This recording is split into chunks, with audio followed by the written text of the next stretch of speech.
Ассалаумағалейкум, армысыздар, құрметті футбол сүйер қауым. Менің YouTube арнама қош келдіңіздер.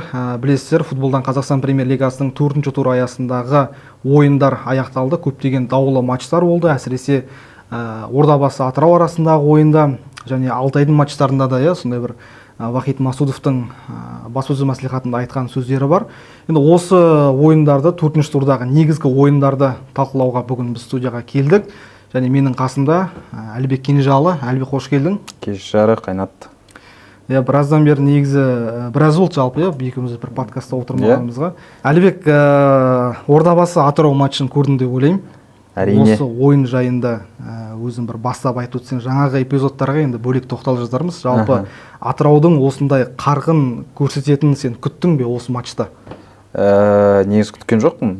Жалпы андай ойын бойынша қазір ең бір әлсіз деген командалардың арасына Атырауды кіргізуге болады ғой енді. Енді ол да түсінікті. Негізі бас бапкерін сол чемпионат басталуына бір-екі апта қалған кезде шығарып жіберді. Оның орнына басқа бапкерді алып келді. Мына алған ойыншылар ол бапкерге келе ма, келмей ма, ол да түсініксіз. Жалпы негізі Атырау командасы өте қызық қазір біз чемпионатта. Ондай ойынды күткен жоқпын. Ордабасы шыны керек, андай атмосферада, өз алаңында, одан кейін алдында Қызылорда Қайсарға қарсы ойыннан кейін негізі былай өздеріне сенімділігі артып, ол кезде сенімді түрде жеңгеннен кейін мына ойында шамамен сондай бір неде өтеді, сценарийде өтеді деп ойладым негізі. Бірақ енді мына жақта Атыраудың тез голы негізі өз рөлін шешіп кетті. Ана жерде тез гол болмағанда кім біледі, негізі Ордабасы бірінші гол салғанда қалай ойын өрбейтін. Жалпы сол Атыраудың тез гол шешіп кетті. Одан кейін енді толықтай сол неше болды матч, 102 минут болды ма, 103 минут болды. Сол 105-ші минутқа дейін Ордабасының негізі жалпы сол доп дейтін тек Атыраудың айвалаңында болды ғой. Атырау көбіне қорғаныста ойнады ғой. Қорғаныста болды. Ана жерде статистика бойынша бір Атырауда 4 соққы ма, 3 соққы ма, сондай Ордабасыда 27 соққы. Енді шамамен түсінікті болды. Енді кім ол кезде ойында жүргізгені түсінікті болды. Бірақ енді соңындағы 2 эпизод ойынның барлық несін құртқан. Барлық енді Атыраудың да бірінші 3 ұпай алатын да, ана жерде Чебуриннің да бәрін несін түсінуге болады негізі. Көңіл күйін түсінуге болады. Былай жалпы негізі бірінші гол мықты қатты шешіп кетті. Одан кейінгі жаңағы эпизод жайында енді айта өтсең. Бұл жерде жалпы негізі ең басты проблема трансляция жағынан ғой. Мен эпизодтан мысалы көре алған жоқпын офсайдтың болғанын. Мен үшін ана эпизодта офсайд болған жоқ. Эпизодтар жетіспейді, бір ғана кадр тұр, болды.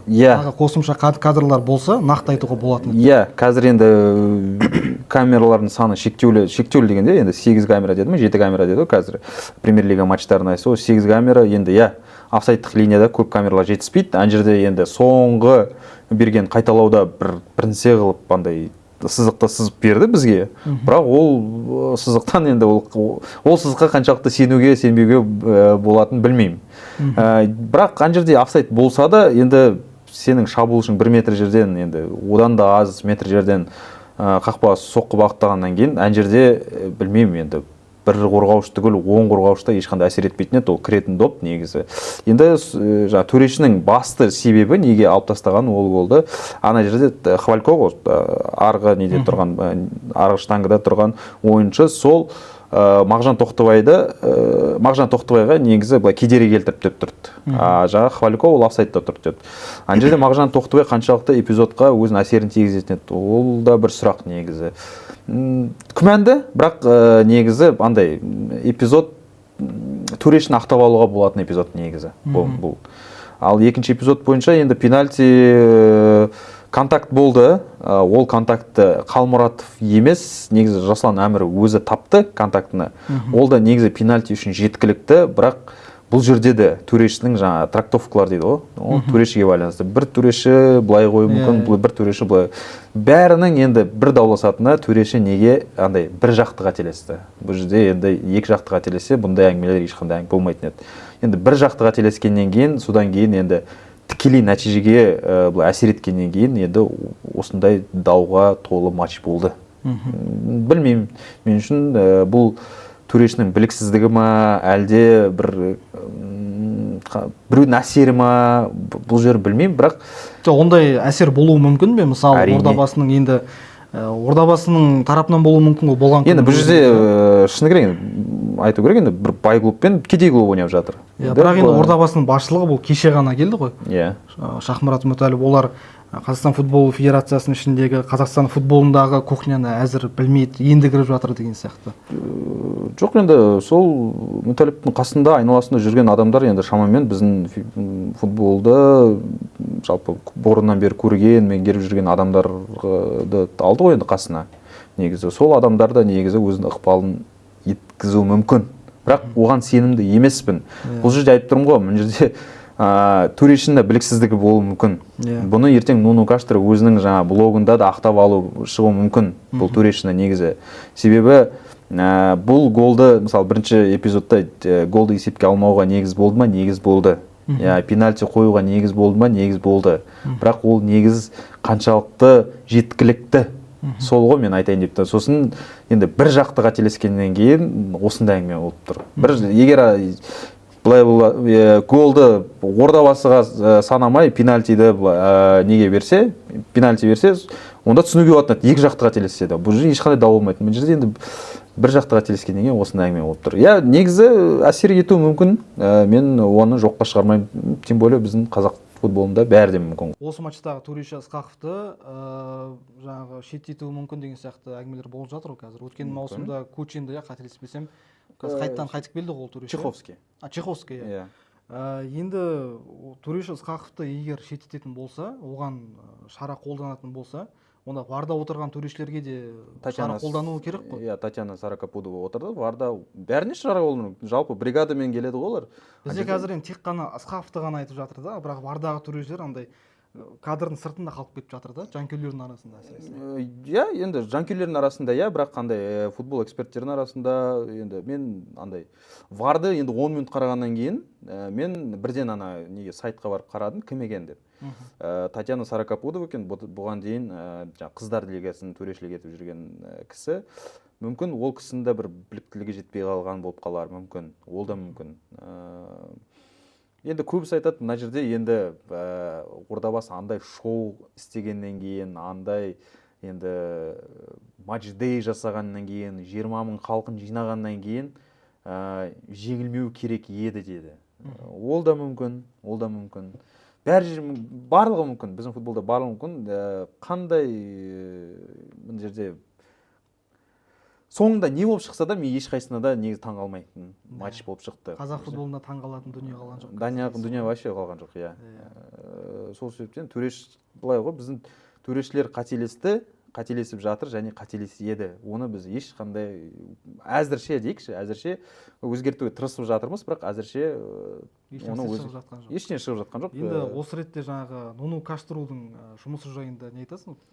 Көзге көрініп жатырмын, бір жыл болды ғой енді қазір жүрген. Мен жалпы Нуну Каштро жай ғана тек бір ақша табуға келген адам деп тұрмын. Оны былай жай ғана бір андай репутациялық тұрғыда, ойбай, португалиялық, біздің маман емес, бір Ресейдің маман емес, ойбай, бір Португалиядан алып келген маман деп алып келді ғой. Енді солай деп айтады, ол тек қана сол репутация. Комментарий бергендерін көреміз, болды ғой. Комментарий бергендерін көреміз, ол да ол барлық турға бермейді. Мысалы, бірінші екі турға берді, үшінші турға берген жоқ. Хотя үшінші турда да көп даулы эпизодтар болды. Мысалы, оған берген жоқ. Ол енді ұлттық құрамаға еткеннен кейін бәрі ұмытылып кетті. Мына төртінші турдан кейін енді міндетті түрде болу керек енді. Міндетті түрде болу керек. Ол жерде енді Санжар Ысқақовты негізі ақтап алу мүмкін. Одан кейін мына әлеуметтік желілерде мен көп байқап жатырмын да, жаңағы осы Атырау Ордабасы матчынан кейін комментарийде көбіне Ермұхамед Мәуленді белгілеп, жаңағыдай неге үндемейсің деген сияқты. Мен айтқым келеді енді осы ретте Ермұхамед Мәулен деген ол жаңағыдай жай ғана кеңесші ғой. Ол өзі де айтты, мысалы көбіне медиа маркетинг жағынан матчтың ұйымдастырылуы деген сияқты. Сондай нәрселерге көбірек жауап беремін деді. Ал негізінен сұрақтар бұл жерде жалпы Ордабасының меніңше кінәсі жоқ. Меніңше сол кінәлі болған күннің өзінде де сол төрешілер деп ойлаймын. Ордабасының немесе Атыраудың ешқандай қатысы жоқ сияқты бұл мәселеге. Білмеймін. Ол да негізі мен Ордабасының қатысы жоқ деп 100% айта алмаймын. Ордабасында қатысы болып қалуы мүмкін. Оны жоққа шығармаймын мен. Ордабасының қазір енді мынау әр матч сайын осылай матчты ұйымдастыруы, жаңағы көлік жаңағыдай не істеп жатты ғой, ойнатып жатты, бірақ осы матчта болған жоқ енді. Десе де жаңағы әншілер шақыруын әлі де тоқтатқан жоқ. Стадионға жанкүйерлердің жиналуына енді осы нәрсенің ықпалы бар екенін білеміз, бірақ маусым соңына дейін енді барлық ойында матчтай жасай алмайды ғой бәрібір де. Ертең матчтай болмай қалған күннің өзінде стадионда жанкүйерлер азайып болмай ма? Осы бір уақыттары сондай болды, Ордабасы чемпион болған жылы стадион лық толы болды да, одан кейінгі жылда стадионда адам болған. Мен естуім бойынша олар матчтайды, әр матч ұйымдастырмақшы. Бірақ қаншалықты мындай масштабта болатынын білмеймін. Енді әр тур сайын енді әлем дейтіндерді шақырмайды шығар. Бірақ енді бұл жерде енді Ордабасының ойынына да байланысты. Ордабасы егер бір андай жүлдеге таласып жатса, әлде бір үштікке, әлде бір ойын әдемі, сондай бір жүйелі бір ойын көрсетіп жатса, сол кезде жанкүйерлер әрине келеді, толтырады стадионда. Не үшін сен жаңа айтып отырсың чемпион болған жыл адамдар бар деп? Себебі ол жерде чемпиондыққа таласты, ойын болды. Ол кезде чемпиондыққа таласып жатқан командаға міндетті түрде адамдар келеді. Бұл жерде сол себептен команданың нәтижесіне байланысты. Егер команда нәтиже жақсы көрсетіп жүрсе, матчдейсіз да, негізі матчдейсіз демек, андай жұлдыздарсыз да, жаңа көліксіз де адамды жинайды олар. Қайрат пен Ақтөбедегідей. Жинайды. Енді ең бастысы адамдарды шақыру, жаңа клубтың басты мақсаты адамдарды шақыру, қызықтыру, ал клубтың мақсаты оларды ұстап қалу. Сол ғой. Одан кейін енді келесі матчқа өте берсек болады. Бүгін Ұлытау Ақтөбе ойыны өтті. Есеп 1-1 есебімен аяқталды. Енді немесе жоқ деп қана жауап берші. Сен осы матчтың нәтижесіне таңғалдың ба? Жалпы жоқ. Сосын негізі былай айту керек. Мен Ақтөбе жанкүйер ретінде былай ресми бірінші айтқым келіп тұр да. Ресми Ақтөбе осы маусым чемпион болмайды. Көбісі айтып жатыр сол. Ол мүмкін емес. Мындай ойынмен, мындай ойыншылармен, мынадай жылда қайталана беретін бапкер ауыстырумен. Жылда қайталанатын бапкер ауысу, басшылық ауысу, білмеймін, бәрі ауысады, стадионда бастамау. Абонемент сатып бастамаған ғой әлі? Абонемент сатып бастамаған. Жалпы қашан Ақтөбеге оралатыны жалпы бәрі түсініксіз. Қандай Ақтөбе қазір не болып жатыр, вообще не ойнап жатыр, кім үшін ойнап жатыр, вообще не мақсат үшін ойнап жатыр, дым түсініксіз негізі. Бүгін енді Ұлытаудан масқара отскок болды. Негізі Ұлытау шыны керек бұл ойынды сенім түрде жеңу керек еді. Ойсыра жеңу керек деп айтпаймын, бірақ сенім түрде жеңу керек еді. Бір кем дегенде бір 2-3 гол салатын мүмкіндігі болды. Ал Ақтөбе болса енді ойыншылардың деңгейінің арқасында жүр қазір Ақтөбе дейтін. Андай бір ойында бір жүйе, бір жаңа бапкердің бір қолтаңбасы дейтіндерін ешқайсысын көрген жоқпын. Бұл жерде тек ойыншылардың жеке шеберлігі, Сосаның жеке шеберлігі, Альварестің жеке шеберлігі, Заруцкийдің жеке шеберлігі. Жалпы Заруцкийдің мен қазір Қазақстан премьер-лигасында бір үздік трансферлердің бірі деп ойлаймын негізі. Себебі Заруцкий болмағанда білмеймін қазір Ақтөбе қазір нешінші 11-ші орында тұр ма? 11, сол 11-ден де төмен болып қалатын еді деп тұрмын Заруцкийді. Қасында ма? Иә, сол Тобылдың ар жақ бер жағында жүретін еді. Негізі Заруцкий топ трансфер, басшылыққа ол үшін рахмет айту керек. Ал қалған заттардың бәрі енді катастрофа. Қазір енді жаңа бапкер келді ғой. Таркович. Таркович па? Таркович. Білмеймін, оны әртүрлі. Пресс-конференцияда Таркович деп айтып жатыр. Таркович дей берейік. Енді бұл Арман Оспановтың бір үлкен қателігі болды ғой. Енді бұған дейінгі Ақтөбені алып қарайтын болсақ, өткен маусымда 3 рет бапкер ауыстырды. Жылда қайталанатын сценарий ғой. Осы соңғы 4-5 жылда маусымның ортасы болады. Келеді клубтан жаңағы бапкерді алып тастайды. Жаңа басшылық келгеннен кейін, жаңа клуб, жаңа мақсат деп енді біраз нәрсе күтіп қалдық қой біз сөздің шыны керек. Осындай болып келген кезде Арман Оспанов өткен директорлардың жасаған қателігін қайтадан қайталап, өзінің репутациясын одан әрі бір түсіріп алды осы ретте. Жаңағы Николай Костовты жанкүйерлер қаншама айтты, мысалы, басында алып тастау керек еді. Мен солай ойлаймын. Жаңағы оқу-жаттығу жиынында жүрген кезде Костовты алып тастау керек еді, ол түсінікті еді ғой, Ақтөбеге деңгейі жетпейтіні. Оның деңгейі шамамен сол жаңағы Шахтер, Каспий, Атырау деген сияқты командалар ғой, бірақ чемпиондық амбициясы бар клубқа Костовтың жаңағы дәрежесі жетпейді. Енді мен айтам да, Наниді алатын ақша бар да, бірақ жаңа бір дені дұрыс бапкер алатын ақша жоқ па деймін да, түсінбеймін осы жоқ, дені дұрыс алатын бапкер бар, бірақ қазір жалпы бос жүрген бапкер енді жұмыс жүрмейді ғой, дені дұрыс жоқ, бапкер. қазір енді мысалы амалдың жоқтығынан тапты, Таркович деген бапкер тапты амалдың жоқтығынан.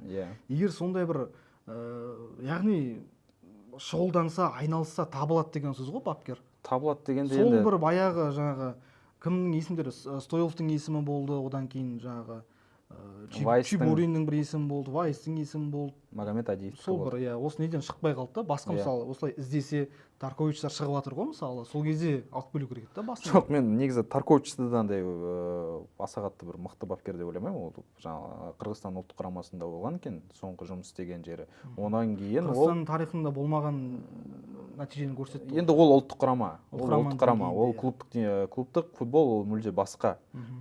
Одан кейін енді 2 жыл бұл кісі жалпы футболда бапкерлік етпеген да, бұл функционер ретінде жұмыс істеген. Бұл жаңағы қаяқтан келеді? Словакия ме? Словакия футбол федерациясында жұмыс атқарған. Ол көбінесе функционер болып жұмыс істеген да, бапкерлік жұмыстан тыс болған. Білмеймін, Тарковичке де аса қатты мен әзірше сеніп отқан жоқпын, бүгінгі ойынды көре отыра негізі. Ал Николай Костовты жалпы оны алып тастағысы келді, жалпы дені дұрыс бапкер таба алмады. Владимир Вайспен сөздерін жүргізді, бірақ ол енді мен қазір командам чемпиондыққа таласып жатыр. Контрактысы бар. Мен контрактым бар, осы жылдың соңына дейін мен команданы тастап кете алмаймын. Біз енді біздің басшылықтың ұсынысы сенің неустойкыңды төлейік. Сіз бізге келіңіз деген кезде ол айтты, менің командам қазір чемпиондыққа бара жатыр, мен оны қазір осы жарты жылда тастап кете алмаймын. Егер мамыр айына дейін күтем десеңіздер, күтіңдер деді. Енді Ақтөбенің басшылығының ойы былай болды, мамырға дейін Костов бір үйтіп-бүйтіп әйтеуір бір команданы бір бірінші бестікте, бірінші төрттікте сақтап тұрып, содан кейін былай алып тастаймыз деп ойлады да, бірақ Костов оған дейін шіріді, оған дейін де жете алмай қалды. Енді қазір шұғыл түрде енді Вайсты күтпейміз деді, шұғыл түрде бір бапкер іздеді. Енді Магомед Адиевті де көрді, қарастырып көрді. Енді Магомед Адиев болмай қалды. Көрдік. Болмай қалды. Қазір енді Таркович келді. Таркович білмеймін. Ештеме өзгерте қоймайтын сияқты негізі. Былай ойын жүйесінде аса қатты ештеңе өзгерткен жоқ, сол баяғы жеке шеберліктің арқасында ойынды құрастыру дейтін бір идея болды. 92-ші команда бірде-бір ойнап жатқан кезде, негізі команда үшін тиімсіз нәтиже ғой, бірде-бір Ақтөбе. 92-ші минутта Арман Кеңес пен Латурнос шығарып жатыр. 92-ші минутта. Сен бір ойынды өзгертем десең, шамамен ойынға бір 10 минут қалған кезде для галочки жасалған. Бір андай тек ойыншылар енді Арман Кеңес мысалы дебютын жасады. Шықты деген әңгіме ғой. Шықты деген. Ақтөбенің түлегі Латурнос деген. Латурнос шықты, білмеймін, 3 минутта ол адамдар не өзгертетінін түсініксіз. Сосын мына бір нәрсе, мысалы бүгін жаңағы Ақтөбеге гол Ақтөбе ойыншыларының қателігінен кірді ғой. Әрине. Сосын мына Қайратта Сосаның қателігінен кірді, екі эпизод бір-біріне ұқсас. Енді Сосанка плюс-минус Сосанка енді былай қарағанда былай өрескел қателік болды. Бүгінгідікке қарағанда. Бүгінгідікке енді осы нәрсе бір ертең әдетке айналып кетпей ма Ақтөбе үшін 2 матч қатарынан? Бұл енді қателіктердің бәрі шамамен андай ойыншылардың кінәсі ғой, бірақ шамамен бұл анда ойында жүйе жоқ деген сөздің негізі осындай дәлелі ғой, себебі былай ойыншылар бір жүйелі түрде ойнаса негізі бұндай қателіктер болмайтын еді. Демек ойында жүйе жоқ. Бүгін енді Желкович бір позицияға, бір зонаға пасты беріп жатыр, ол зонада адам болмай шықты. Негізі жүйелі болған кезде ол зонада адам болу керек. Мысалы болмай қалды. Ол негізі жүйелік қате. Демек бапкердің қателігі деген сөз. Бүгін Ұлытау негізі жалғыз голда емес, қақпа бағанасына тиген кезде моменттердің барлығы да негізі біздің команданың ойын жалпы идеясы жоқ дегеннің сөзі ғой. Жалпы алғы шептеді, артқы шептеді, барлық жерде негізі. Бағанағы енді мына нәрсе бар ғой, жаңағы Жезқазғандағы стадион мәселесі, алаң сапасы бар. Енді ол жақта Ұлытау өздері жатып алған ғой, үйренісіп алған ғой. Басқа командалардың бәрі келіп қиналып қалады ғой. Ол факторды пайыздық есеппен алғанда қаншалықты әсер етті деп ойлайсың? 20% шығар шамамен, енді әсер етеді, бірақ ондай қатты мен ондай бір не деп ойламаймын. Ол жалпы алаңның проблемасы, ол бүкіл Қазақстанда бар проблема. Оның жалғызынан сол Жезқазғанда нашар деп айтпаймын. Мысалы басқа ұлттық құрамалар келіп біздің Астана Аренада ойнаған кезде мысалы алаң сапасы жаман деп мысалы бір айтса біз үшін мындай не ғой, негізі неприятно ғой. Сол секілді бұл жерде енді бір футболисттер 22 футболшы бәрі бір алаңда ойнап жүр. Оны андай Ұлытау бөлек алаңда, кімдер Ақтөбе бөлек алаңда, әлде Ұлытаудың футболшылары басқа бір бутсы киіп шыққан жоқ қой. Бәрі бірдей, екеуі бірдей неде болды. Условияда болды. Енді Ақтөбенің ойыншылары бейімдене алған жоқ демек болды. Бұл жерде ешқандай ақталудың ешқандай қажеті жоқ. Алаң сапасы, ауа райы, жанкүйер, манкүйер, там төреші, енді төреші, ладно, бірақ енді ондай дым ақталудың қажеті жоқ. Ақтөбе, Ұлытау, сенің бюджетің андай, Ұлытаудың бюджеті андай, сен жеңу керексің, болды, бітті. Бізде ешқандай ақталудың қажеті жоқ. Иә. Одан кейін мына енді Ақтөбеде қазір стадион дайын емес, Қобыланды Батыр атындағы орталық стадион дайын емес. Енді келесі ертіспен болатын ойында қателеспесем дайын болуы керек. Бірақ ресми түрде емес әлі. Былай инсайттар шығып жатыр 25-іне. Мен естуім бойынша әкімнің сындай бұйрығы болды дейікші. Бұйрығы 25-іне дейін 25 күні 25 осы айдың сәуірдің 25 күні Ақтөбе ертіс Қобыланды Батыр стадионында болу керек деген бұйрық берді. Ол енді біздің жаңа Ақтөбедегі жоқ, стадион былай негізі түрі тым жақсы, алаң түрі тым жақсы дегенде қателеспесем қазір андай жұмыс жүргізіп жатыр, раздевалкілерде іште ремонт болып жатыр. Іште ремонт болып жатыр. Ол ремонтты енді қазір қанша 20 күн ішінде қаншалықты 20 күн, ладно. Жоқ, бастағандарына бір жарым айдай болды ғой, оның біраз болды ғой. Білмеймін, естуім бойынша аса қатты олар былай бір орыннан қозғала қойған жоқ. Енді мен бір айтайын дегенім, қазір енді команда Түркістанда ойнап жатыр. Астанада тұрақтап жатыр, бірақ Ақтөбенің командасы. Енді бұларға қазір әр ойын как будто бір ВСТ болып жатқан сияқты да. Мысалы, Астанадан барады ғой енді Түркістанға, Атырау сияқты, Хромтау деген сияқты командалар сияқты неде жатқан жоқ, Түркістанның базасында жатқан жоқ. Әр ойын ВСТ болып жатқан сияқты да. Енді ол ойыншыларға бәрібір әсер етеді ғой. Әсер етеді, әрине әсер етеді. Енді басшылықтың шешімі сондай. Олар бір қызығы андай неде синтетикада жаттығады да, Түркістанға барып, натуральный алаңға барып, олар ойнайды. Маған ең түсініксіз сол да. Түсініксіз жалпы қалай ол болғаны. Ең ертең қайттан барады Ақтөбеге, ол жерде де натуральный газон. Білмеймін. Айтып тұрмын ғой, басшылық істеп жатқан затты тек қана сол басшылыққа түсінікті сияқты. Алдында айтпақшы Арман Оспанов кетуі мүмкін деген сыбыс ақпарат шықты, бірақ ол жалған ақпарат болып шықты ғой. Сен қалай ойлайсың? Қазір кетіп қалса енді жоқ, қазір жоқ, қазір оны ешкім алып тастамайды. Мен ойымша енді жылдың соңына дейін жұмыс істейді кем дегенде. Егер Еурокубоктық зона кіргізсе қалады, кіргізбесе кетеді. Шамамен осылай. Ақтөбе туралы енді біраз әңгіме айттық.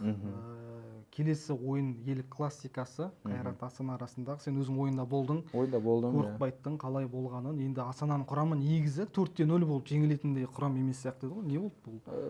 Астана негізі 4-0 жеңілетіндей құрам ғой. Негізі себебі Калайца болмай қалды. Құлақ болған ба көшеде? Иә, соны жедел түрде кім Шамко ауыстырды. Мүлде құрам енді жаман емес қой. Қасым, Сейсен, енді бұлар қарашы енді. Башич жүр. Қара, Абраев, Басманов, Қараман дейтін ойыншылар, мысалы Шамко дейтін ойыншылар, Жоржиньо, Эдмилсон, Сатпаев, Юкколо, Оксанен дейтін ойыншыларға қарсы ойнаған кезде енді шамамен кім фаворит деген түсінікті. Командалар енді бір таймда бірден 4 гол жіберу деген енді қазір дәл қазір деп айтайыншы, мен ертең білмеймін. Мен негізі Астананы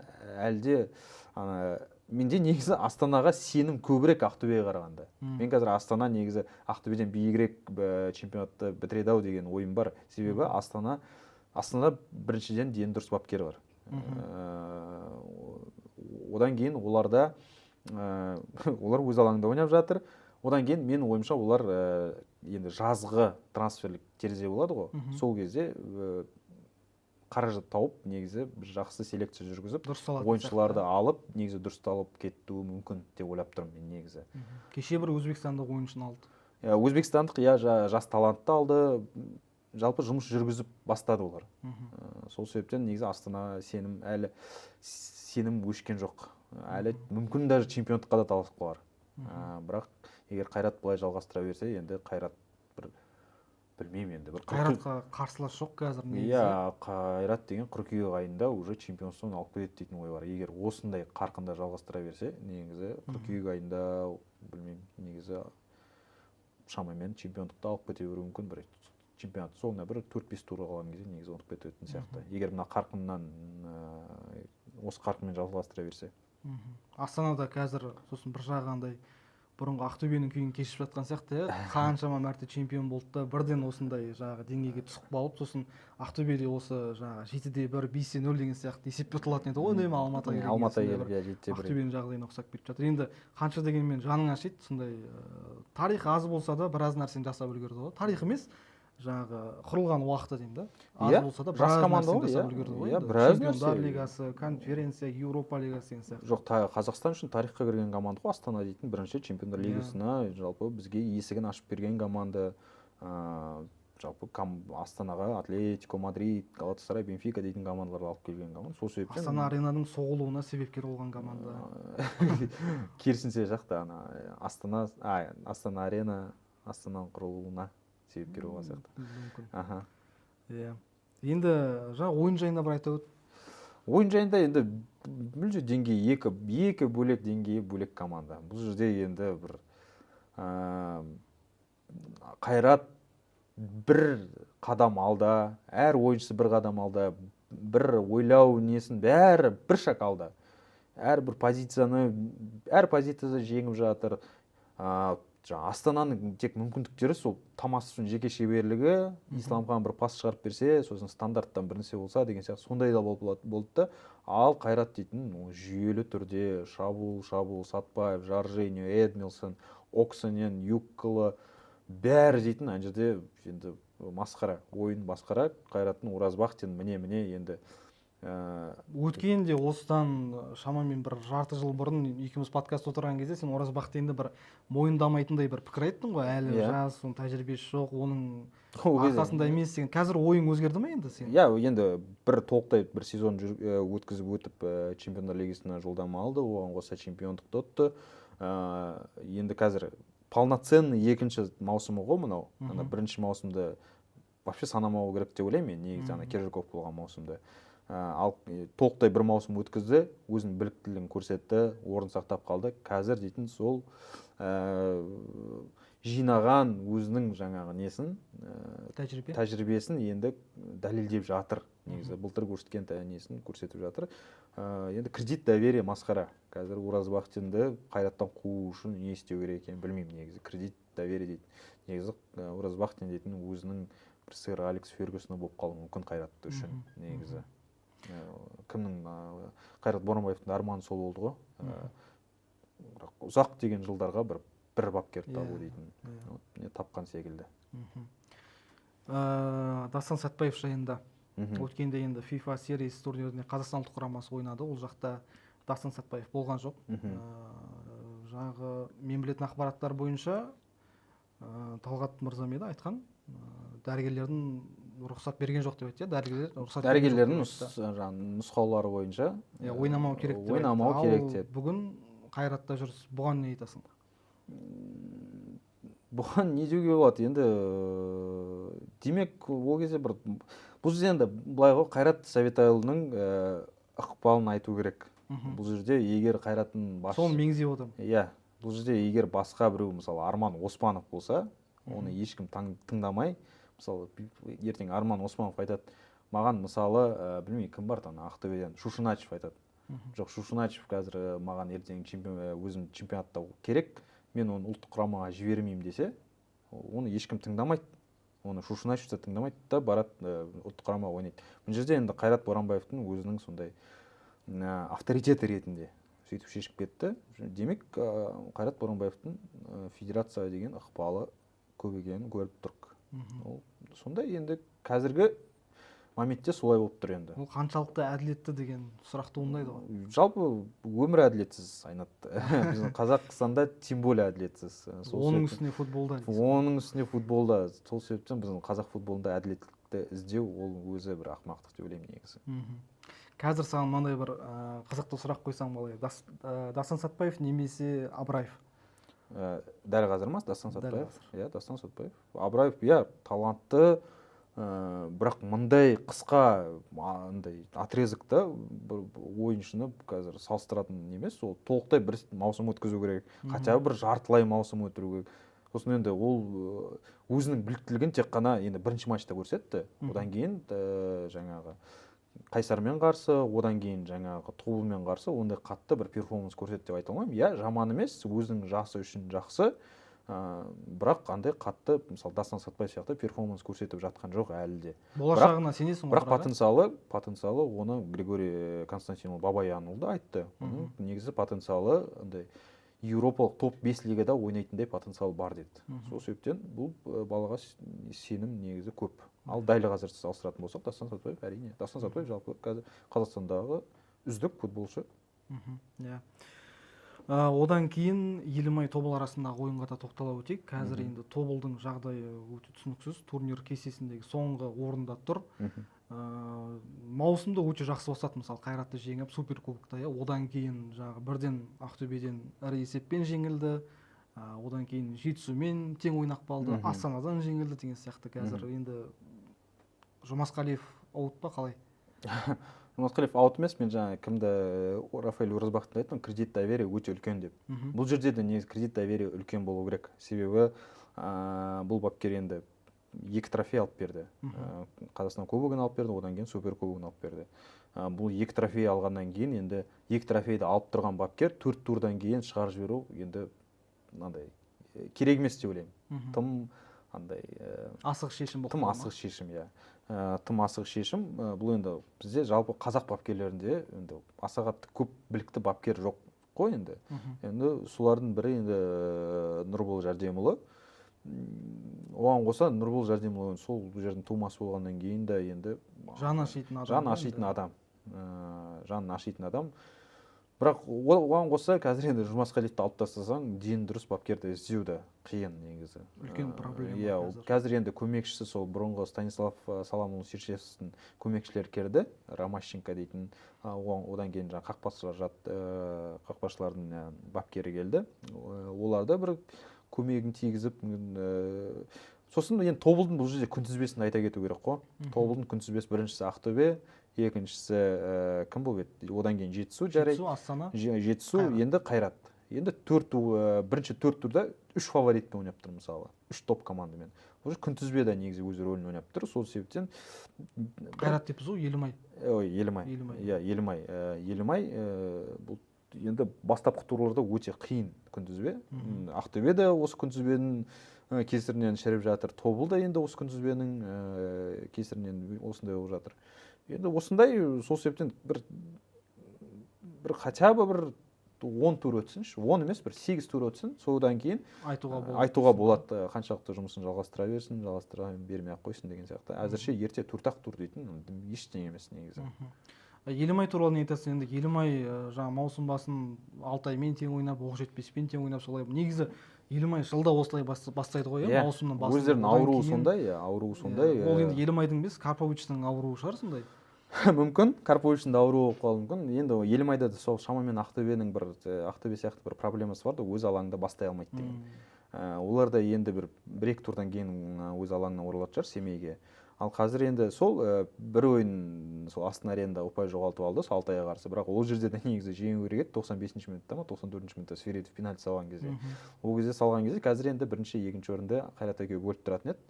Қазір енді мен негізі осы маусым басталмай тұрып негізі Елімайда чемпион болады дегенмін. Бірақ Қайраттың ойынын көре отыра енді қиындау болады. Бірақ сонда да Елімай міндетті түрде үштікке кіру керек. трансферлердің өзінің қандай трансфер жасағанын көре отыра енді бапкерді жақсы енді көп уақыт болған уже не істеп үйреніп қалған команда үйреніп қалғаннан кейін уже 3 жыл болды ма? Қанша болды уже? иә мынау үшінші жыл Елімайда, сол себептен так что оларда конференция лигасы бар, сосын оның үстіне иә қайтадан семейге Еврокубоктар оралады негізі.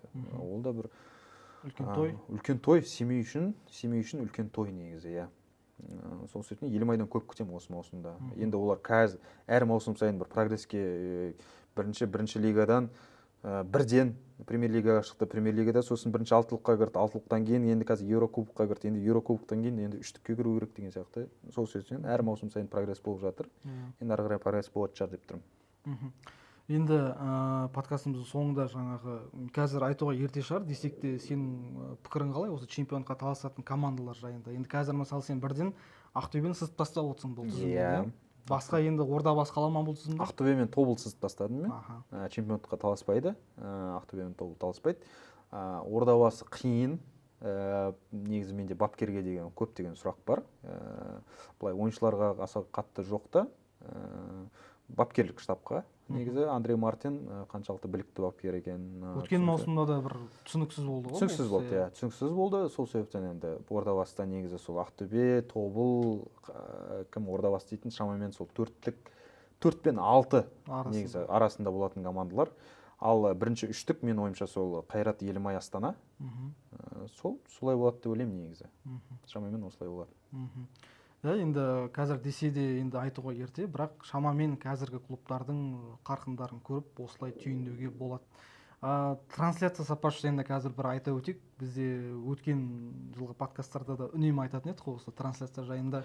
Негізі өткен маусыммен салыстырмалы түрде бір ешқандай айырмашылық жоқ, Енді дәл сол камералар, дәл сол компания бәрі түсіріп жатқаннан кейін айырмашылық болмайды ғой. Дәл сол стадиондар. Жоқ, енді прогресс болу керек қой енді. Қанша прогресс болу үшін біріншіден оған қаражат қажет. Біріншіден. Қаражат енді жаңа сол түсіріп жатқан компанияның басшылығы айтуынша қаражат аса қатты былай өзгерген жоқ деді. Енді өзгермегеннен кейін демек дәл сондай деңгейде түсіреді деген сөз. Енді қазір барлық адамдардың дауы енді қазір трансляцияда дені дұрыс повтор жоқ дейді. Вот енді сол проблема. Дені дұрыс повтор жоқ. Кешегі мына Варда да ұзақ тұрды ғой, орда соның кесірінен емес пе, да? Негізі оның кесірінен де, бірақ енді ана жерде эпизод өте қиын. Ана жерде камераның жеткіліксіздігі ғой. Қосылмай тұрды ғой ұзақ уақыт бойы. Қосылмай, иә, ана жерде былай ғой, камера жеткіліксіз. Ана жерде бір артық камера болса, қақпаның артында ма, әлде бір линияда ма бір камера болса, ана эпизодты негізі тезірек қарайтын эпизод ғой. Ана жерде ойыншының қаншалықты эпизодқа белсенді болды, белсенді болмады дегені ғой, соныға көріп жатыр. Егер плюс бір камера болған кезде, мүмкін ол эпизодты тезірек қарайтын еді. Камера жеткіліксіз, түсіріп жатқан компанияның жаңағы режиссерлары негізі дұрыс емес деп ойлаймын, себебі енді повтор дұрыс көрсете алмайды. Мысалы кеше Ертіспен Алтай ойынында мүлде повтор болған жоқ, мысалы, мүлде повтор болған жоқ. Ол өзіде жаңа Хукайды біздер енгізіп, ол повтормен бір екеуі былай несте түйіс алмады деді ме, бірінші сондай бір айтты. Түсініктеме берді. Иә, түсініктеме берді, бірақ білмеймін, одан кейінгі бірақ матчтарда жұмыс жасады. Ол жерде де жаңа Вахид Масудовтың айтқанында бар, ана жерде мен ойынша пенальти деді. Бірақ ол жерде сол ғой, жаңағы негізі ол жерде жаңа қақтығыс болды. Ол жерде жаңа тәртіп бұзудың географиясы ғой. Ол айбалана кірді ма, әлде кірмеді ма? Қақтығыс қай жерде болды деген сияқты. Ол камера болмағаннан кейін ол түсініксіз. Енді бірақ вар үшін камера болған сияқты. Ол жерде қарады ғой, бірінші пенальти берді, одан кейін ана жерде айып соққысын берді. Демек вар үшін повтор болды. Енді сол жер түсініксіз. Біздер жанкүйерлер үшін ол жерде біздер былай не істеп отпаймыз ғой, гадать етіп отпаймыз ғой, ол жерде кірді ма, ойынша кірген жоқ па, түсініксіз жалпы. Сол матч жалпы трансляцияға деген сұрақ көп. Негізі осы бір уақыттар бізде жаңа Ресейден келіп түсірді ғой, 2022-23. Сол кездері бір жақсарып келе жатты ғой негізі трансляция қазіргіге қарағанда. Шамамен жоқ, мен жақсарып келе жатыр дегенде бәрі бір камераға түсіреді айнат. Ол андай тек адамдар өзгереді да. Ол адамдар қалай түсіретіні білмеймін. Ол жылы 23-ші жылы оларда жаңағы нелері ойлар вообще грандиозный болды ғой. Олар бөлек бір платформа ашамыз, ол платформаға сол жақта адамдар жаңағы не подписка сатып алып сол жақтан қарайды деген сондай идея болды ғой. Бірақ енді сапасы плюс-минус осындай болды. Бірақ енді ол жерде істейтін адамдардың біліктілігі сәл жоғары болған сияқты болды да. Ол кезде дер кезінде жаңағы повторды көрсетеді, дер кезінде жаңағы несін береді деген сияқты. Жалпы идея дұрыс болды да, бірақ оның реализациясы енді болмай қалды. Сол себептен енді сондай болып қалды. Иә. Жалпы осы айтатын әңгіме, егер қосарың болса? Жоқ, біздің футболды көріңіздер. Бізде көптеген осындай Ордабасы, Атырау сияқты антирекламалар көп. Бірақ соның өзінде де енді бұл барымыз енді осы. Бар футбол осы, бұдан бөлек барымызбен базар. Барымызбен базар, бар футбол осы, бұдан бөлек бізде футбол жоқ, бұдан басқа бізде премьер-лига жоқ. Сол себептен амал жоқ, көру керекпіз, жанкүйер болу керекпіз. Осы футболды өзгерту керекпіз. Иә, Әлібек, көп рахмет. Бүгін уақыт болып келгеніңе. Саған рахмет. Матчтан шыға сала. Көп рахмет. Алдыда бұйырса тағы да күтеміз. Бұйырса? Студияда. Әрине. Құрметті көрермен, бүгінге осы 4-ші тур ойындары дәл осылай өтті. Аман сау болыңыздар. Келесі көріскенше.